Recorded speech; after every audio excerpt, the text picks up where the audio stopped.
silakan maju. Untuk peserta lainnya berdiri. Ayo berdiri. Ayo dihitung adik. Indonesia tanah airku, tanah tumpah darahku. Di sanalah aku berdiri, jadi pandu ibuku. Indonesia kebangsaanku, bangsa dan tanah airku. Marilah kita bersatu, Indonesia bersatu. Hiduplah tanahku, hiduplah negeriku, bangsaku, rakyatku semuanya. Bangunlah jiwanya, bangunlah badannya untuk Indonesia Raya. Indonesia Raya, merdeka, merdeka, tanahku, negeriku yang ku cinta. Indonesia Raya, merdeka, merdeka, hiduplah Indonesia Raya. Indonesia Raya, merdeka, merdeka, tanahku, negeriku yang ku cinta. Indonesia Raya, merdeka, merdeka, hiduplah Indonesia Raya. Terima kasih untuk Adi, silakan duduk semuanya. Sekarang pembelajaran kita adalah tema 2. Sudah dibuka bukunya? Sudah. Pembelajaran 4. Di situ ada bacaan. Saya kasih waktu 15 menit untuk membaca. Sudah selesai membaca semuanya? Sudah. Sekarang kita masuk ke pembelajaran. Sudah terlihat? Sudah. Pembelajaran kita hari ini adalah persatuan dalam perbedaan. Tema 2, subtema 1, pembelajaran berapa? 4. Pembelajaran 4.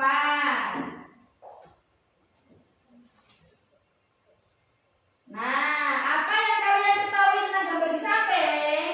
Gambar itu apa ya? Sedang apa ya? Ada yang tahu? Insinyur Soekarno. Itu sedang apa Insinyur Soekarno? Membacakan teks proklamasi. Jadi sekarang bahasan kita adalah peristiwa penting proklamasi menjelang kemerdekaan Indonesia. Saya bacakan detailnya. Pada tanggal 12 Agustus 1945, Insinyur Soekarno, Muhammad Hatta, dan Dr. Rajiman Weddiadiningrat pergi ke darat Sargon untuk bertemu dengan Marsekal Terauchi, Panglima Besar Tentara Jepang di Asia Tenggara. Jadi pada tanggal 12 Agustus 1945, Insinyur Soekarno, Muhammad Hatta, dan Dr. Rajiman Weddiadiningrat ketemu siapa? Marsekal Terauchi. Siapa dia? Tentara Jepang di Asia Tenggara. Panglima tersebut menyampaikan informasi kepada pemerintah Indonesia bahwa Jepang memberikan kemerdekaannya kepada Indonesia. Jadi Panglima besar tersebut menyampaikan informasi bahwa Jepang akan memberikan apa? Kemerdekaan untuk Indonesia. Selanjutnya, saat itu tentara Jepang sedang terdesak oleh tentara sekutu. Beberapa wilayah Jepang dijatuhi bom oleh tentara musuh. Jadi pada saat itu kota yang ada di Jepang sedang terdesak oleh sekutu. Kalian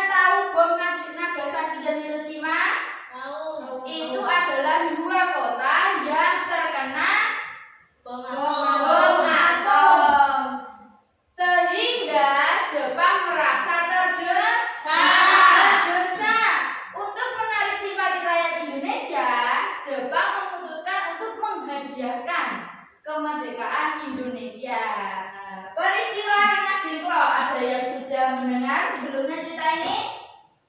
Sudah. Peristiwa menyerahnya Jepang pada 14 Agustus sampai di telinga Syahrir. Ia pun bergegas menemui Soekarno dan Hatta yang baru saja kembali dari jalan. Syahrir mendesak Soekarno-Hatta untuk segera memproklamasikan kemerdekaan. Pada pukul 4, WIB itu apa? Waktu Indonesia Barat, Soekarno dan Hatta dibawa keluar kota menuju Rengas Dengklok. Pelaksanaan penculikan itu adalah Khoirul Saleh, Wikana, Dr. Muwardi, Yusuf Kunto, Singgi, Dr. Sujito, dan Sukarni. Akibat penculikan Soekarno-Hatta, rapat PPKI yang sedianya digelar pada tanggal berapa? 16 Agustus pagi di bekas gedung Radvan Indi Pejangon terpaksa harus ditunda. Tidak ada yang tahu di mana kedua tokoh itu menghilang. Jadi Soekarno dan Hatta itu diculik kemana? Rengas Rengas Dengklok. Kenapa kok bisa diculik? Ada yang tahu? Karena untuk menghindarkan pengaruh dari luar. Soalnya Syahrir ini akan mendesak Soekarno dan Hatta untuk menyampaikan proklamasi. Jadi takutnya Syahrir ini ada pengaruh dari luar yang membuat Soekarno dan Hatta menunda kemerdekaan.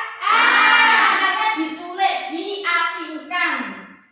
Paham ya sampai sini ya?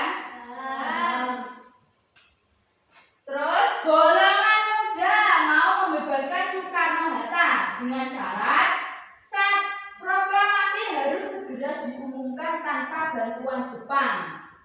Jadi yang pertama tadi, Jepang akan menghadiahi Indonesia kemerdekaan.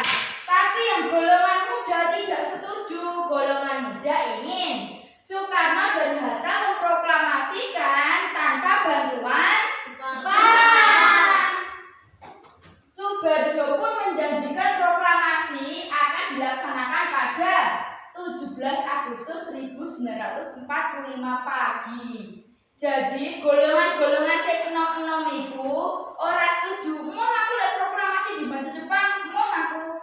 Lah, terus Subarjo teko. Iya, proklamasi menit tanggal 17 gitu loh ya. Terus apalagi ini? Teks proklamasi telah selesai disusun dan disepakati. Hatta kemudian meminta kepada seluruh peserta yang hadir dalam rapat itu untuk bersama-sama menandatangani teks proklamasi. Jadi membuat teks proklamasi orang gawe rapat dulu, diketik dulu dan ditandatangani seluruh peserta rapat. Namun Soekarno menolak hal itu. Ia meminta hanya Soekarno-Hatta yang menandatangani teks tersebut. Jadi rencananya Hatta itu semua peserta yang menandatangani proklamasi, tapi Soekarno menolak. Soekarno meminta hanya Soekarno-Hatta yang menandatangani proklamasi. Makanya di dalam teks proklamasi tanda tangannya cuma atas nama bangsa Indonesia Soekarno-Hatta. Setelah ditandatangani, rapat ditutup dan proklamasi kemerdekaan Republik Indonesia akhirnya dibacakan oleh Insinyur Soekarno pada 17 Agustus 1945 pukul 10 waktu Indonesia Barat di Jalan Pegangsaan Timur nomor 56. Dan akhirnya setelah ditandatangani Soekarno dan Hatta, proklamasi dibacakan pada tanggal 17 Agustus 1945 pukul 10 di mana? Di Jalan Pegangsaan Timur nomor 56. Nah, itu adalah proses pembacaan proklamasi. Saat kalian sudah membaca berita sih. Kalau sudah membaca apa cerita tersebut, sekarang tugas kalian yaitu membuat peta pikiran. Ada yang sudah pernah membuat peta pikiran? Sudah.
Jawabannya Adanya proklamasi kemerdekaan Indonesia memberi makna bahwa rakyat Indonesia memiliki negara merdeka, berdaulat, dan bermartabat. nomor 3 sudah. Tonggak sejarah tersebut tidak akan terjadi apabila tidak ada anak bangsa yang berani memproklamirkan kemerdekaan. Nomor 3 siapa? Siapa yang memproklamasikan kemerdekaan Indonesia? Siapa? Insinyur Soekarno, Presiden Indonesia yang pertama. Ya, terus di mana? Di mana proklamasi dibacakan? Di Jalan Pegangsaan Timur nomor 56 Jakarta. Ya, terus kapan? Kapan Bung Karno membacakan teks proklamasi kemerdekaan Indonesia? Tanggal 17 Agustus 1945. Yang terakhir bagaimana? Bagaimana proses penyusunan hingga pembacaan naskah proklamasi kemerdekaan Indonesia? Bung Karno menyusun konsep teks proklamasi di rumah Laksamana Tadasi Maeda bersama Bung Hatta dan Mr. Ahmad Subarjo. Ia kemudian mendatangani teks proklamasi atas nama bangsa Indonesia bersama Bung Hatta. Bung Karno membacakan teks proklamasi kemerdekaan Indonesia di kediamannya di Jalan Pegangsaan Timur nomor 56. Sudah, terima kasih. Tepuk tangan Luis.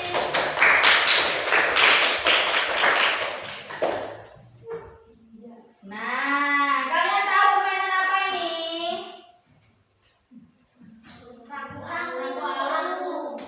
Jadi gambar di samping menunjukkan beberapa anak sedang memainkan permainan tradisional rangku alu.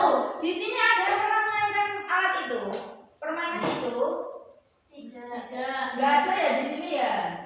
Rangku alu merupakan permainan tradisional yang berasal dari Manggarai, Flores, Nusa Tenggara Timur. Gambar tersebut menunjukkan anak-anak yang bermain dengan gembira tanpa membeda-bedakan teman berdasarkan suku, bangsa, dan agama. Kegiatan yang menerapkan nilai-nilai kerukunan. Yang pertama, tidak memilih teman. Maksudnya tidak memilih-milih teman itu bagaimana? Ayo, ada yang bisa menjelaskan? Orang pilih-pilih konco. Ayo, ada yang bisa menjelaskan? Contohnya, Luis ini dari Sumpra, Adi dari Bedusukun. Terus Adi nih, aku mau konco ambil Luis wong Sumpra kok. Aku Bedusukun yo konco ambil Bedusukun kok. Boleh atau tidak seperti itu?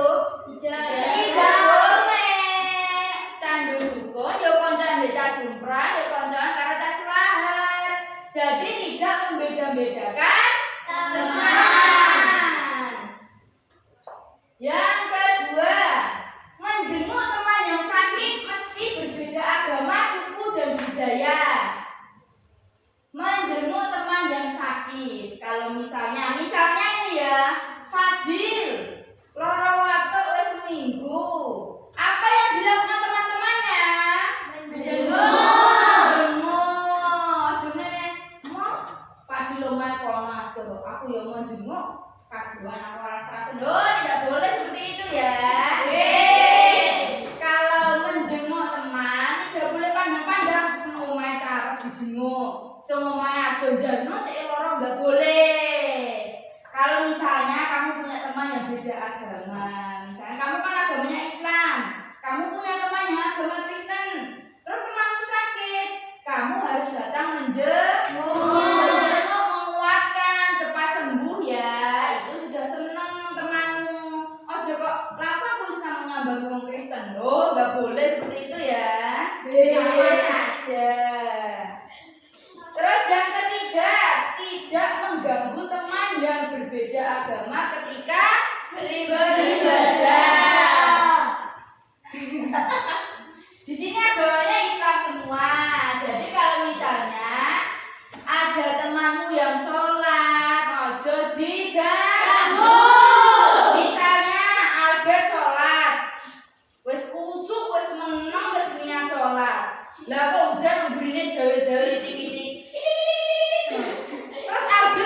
peribahatan. Namanya itu mengganggu teman yang sedang beribadah. Dosa atau enggak itu? Dosa. Soalnya sholatnya abad Terus selanjutnya, ikut gotong royong membersihkan halaman kelas maupun rumah. Contoh kecil piket. Piket nggak mungkin ya. Senin piketnya Fadito. Selasa Elin nggak mungkin ya. Jelas dengan Fadil dan Elin Louis. Piket dari Senin. Dah.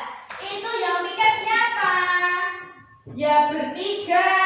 Gak oleh. Oh Elin nasi nyapu, aku tak jajan. Lin sapu Lin, aku tak jajan si Lin. Gak boleh, harus dilakukan secara bersama-sama. Elin sing nyapu, Fadil ngapus papan, Louis nyapu njaba. Nanti pekerjaan cepat selesai. Lah ngarep jero Elin sing nyapu, ya ora sedaya sekolah kok gendeng malahan ya. Terus lagi waktunya Jumat bersih. Jumat bersih apakah Fadil saja yang nyapu halaman? Tidak. Semua warga sekolah bersihkan di depan halaman kelasnya masing-masing. Itu namanya gotong royong. Yang kelima, membantu teman ketika sedang kesusahan. Contohnya apa? Ada yang bisa nyontohkan? Duh, enggak ada. Membantu teman ketika sedang kesusahan. Contohnya, Vira pulang sendiri, Tibon tusuk jagungan. Galuh ngerti? Vira tiba. Ayo ditulungi. Nah, itu namanya menolong teman yang sedang kesusahan. Vira tiba, dulu kayak diguyur. Nggak boleh. Contoh lagi, Adi lupa nggak bawa pensil, sedangkan pelajarannya menulis. Terus Elin ngerti pinggirnya, oh Adi ragu telat. Apa yang dilakukan Elin? Meminjamkan kepada Adi. Ojo ngene. Adi gak gue telat. Telat disilang kok gede ngene. Oh, nggak boleh itu ya. Itu namanya tidak membantu teman ketika sedang kesusahan. Dari kegiatan di atas, manakah yang sudah kalian lakukan? Apakah kalian punya kegiatan lain yang menerapkan nilai-nilai kerukunan? Ada yang lain, misalnya kalian punya nilai-nilai kerukunan yang lain sama temannya. Kalian pernah waktu teman maksudnya uangnya ketinggalan, nggak jajan, terus kalian bagi jajan kalian ke teman kalian, pernah? Itu namanya apa? Berbagi. Terus misalnya teman kalian kebingungan gaya seragam, terus sama pinjami sama punya 2 seragam, pernah? Nah, kalau di rumah, ini nilai-nilai kerukunan di rumah. Kalian pernah membantu menyapu? Pernah. Apa saja pernah kalian lakukan di rumah? Ayo.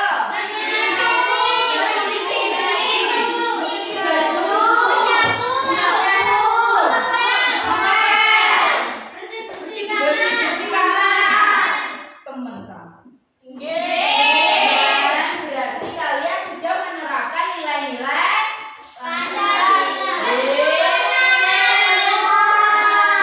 Pancasila. Pelajarannya bukan Pancasila ya. Manfaat menerapkan nilai-nilai kerukunan. Apa saja manfaat jika kita menerapkan nilai-nilai kerukunan? Kalau kalian sudah hidup rukun, saling membantu, kalian akan mendapatkan banyak pahala. Banyak ilmu. Kalian sudah rukun ke teman kalian, gak tahu jahili, gak tahu bertengkar, saling membantu. Jadi kalian nanti banyak teman.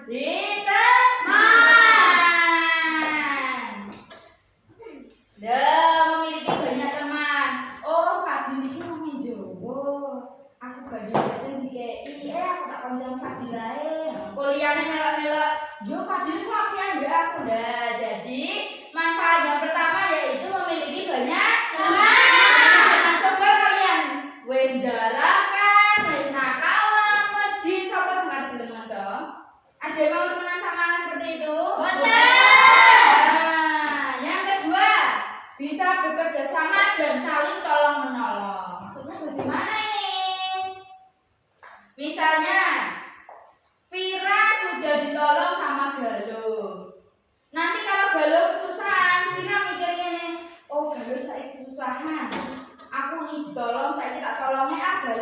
Jadi terjadilah tolong menolong karena sudah membantu teman yang kesusahan. Yang ketiga, terjalin kehidupan yang harmonis. Harmonis itu maksudnya gimana? Gimana harmonis? Ya damai, rukun, tenang, gak tukaran. Satu kelas sudah seperti keluarga. Soalnya sudah saling tolong menolong, saling membantu. Jadi semua kelas, satu kelas seperti keluarga. Persatuan dan kesatuan di lingkungan semakin kuat. Misalnya, Buddha kesusahan.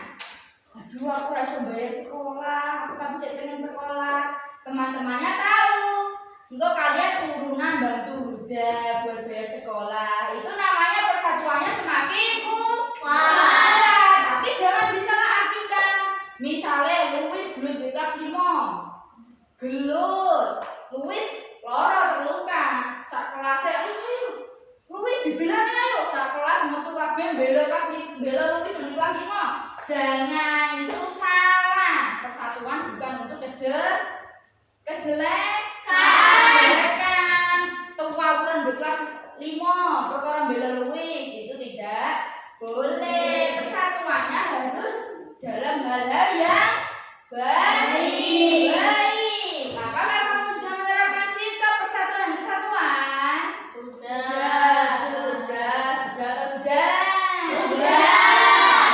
Oh, biasanya ke kantor, Bu Louis datang. Dengar aku persatuan dan kesatuan atau enggak? Bu Mas pilih kilo. Biasanya selesai ini. Sebelumnya, saya akan membagikan lembar soal. Kalian jawab dengan benar.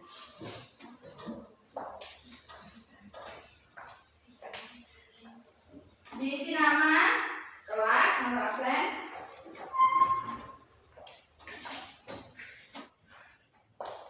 Sudah selesai semuanya? Sudah. Kumpulkan.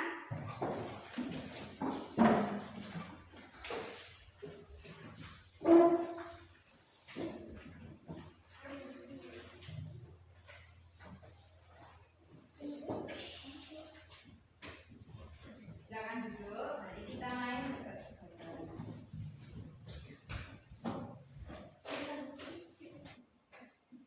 Terima kasih. Ya, mungkin itu saja pembelajaran dari saya. Sampai bertemu di pembelajaran sebelumnya.